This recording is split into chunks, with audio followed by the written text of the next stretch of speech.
Hello, everyone. I recently discovered a new subreddit that I consider to be quite the hoot. It is called r/brand new sentence. If you really need to hazard a guess as to what the subject matter of this subreddit is, I'll spell it out for you. It is things that people have said online that no one likely has ever said before in the history of mankind. I've briefly looked into the subreddit a little bit, and there's some juicy stuff in here.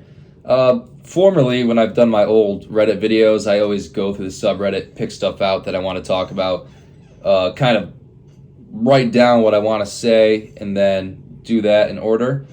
But fuck that. I'm just going to raw dog it today. I'm going to go into the subreddit blind and hope it works out. My last video, that's what I did. I totally unscripted, just made that on the fly, and I had a blast. And I feel like it turned out pretty well. So I'm going to try it again.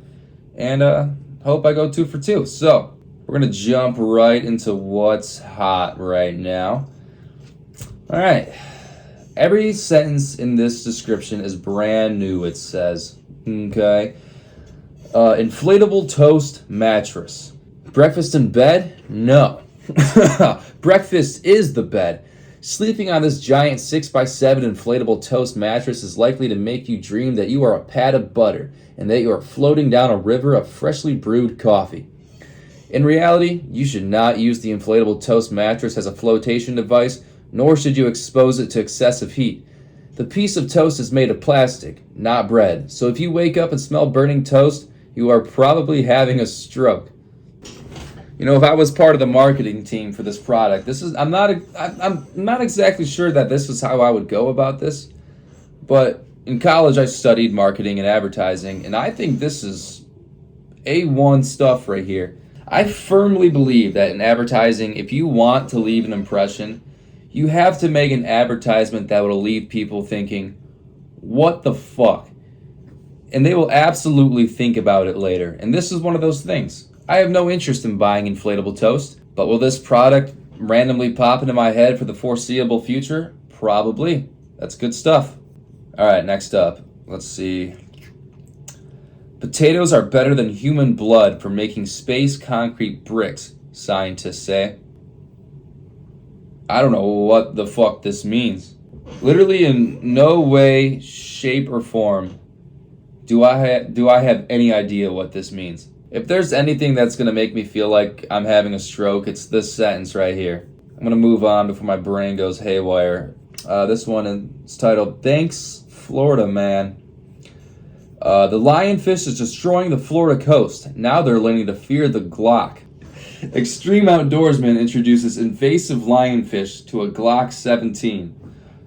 Okay. If this is some sort of Florida versus the lionfish type situation, I'm rooting for the lionfish 10 times out of 10. No disrespect to anyone from Florida, but I feel like Florida is kind of the wart of the USA that we can't seem to scrape off. There's so much shit going on in Florida that I could only describe as abstract. But most importantly, I just think lionfish are pretty cool. So I'm rooting for them. Up next, do not click buttons with genitalia. Okay, this is definitely not a brand new sentence. I hear this all the time at my job where I am a barista. All right, here we got a Twitter argument that escalates rather dramatically.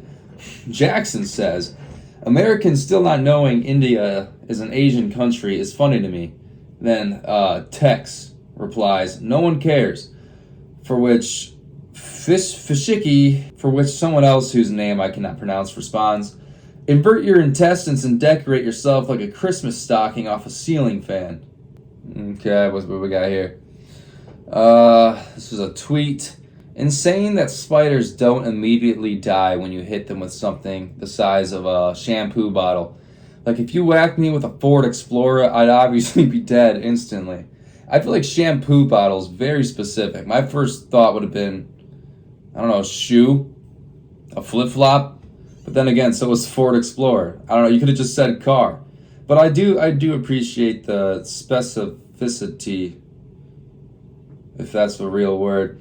He does have a good point, though. A few weeks back, I did have a house centipede in my basement, and I went to step on it, and I put my full body weight onto the centipede, and I smeared it.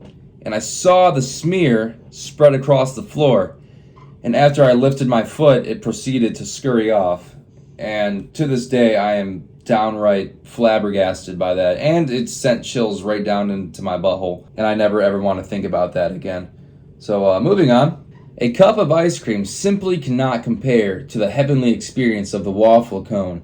Ordering a cup telegraphs that you have lost your lust for life. You no longer desire the whimsical treat of summer. You gobble your slop like a horse eats its oats. It's tragic, really. That is some of the most Scottish shit I have ever read in my life. I'll come right out and say it. I'm a cup man. I don't like when the ice cream drips down the waffle cone and gets all over my fingers. My hands get all sticky and shit. It drives me fucking crazy. I think a waffle cone is all right at best. Like, I could take it or leave it. I will 100% any day of the week sacrifice the waffle cone in order to keep my hands dry. No ifs, ands, or buts about it. Moving on. Let's do two more. I think two more is appropriate. I'm trying to find some with a decent amount of upvotes so I know it's good. If the rich wet man had simply worked harder, he would have afforded a safer vessel.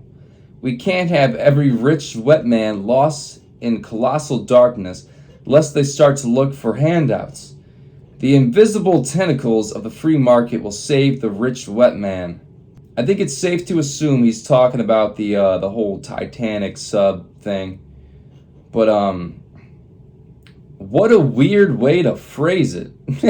He capitalizes rich wet man like it's his real name, like it's his legal name.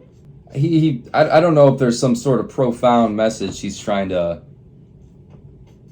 get at here, but my prefrontal cortex twitched trying to read that. This one, all right, last one here. It's titled 8 Clams. In Poznan, Poland, 8 clams get to decide if people in the city get water or not. I don't know what I'm looking at here. It looks like an almond with a dollop of aquaphor attached to a spring next to a magnetic. On that note, I really, really have to poop. So, have a good one.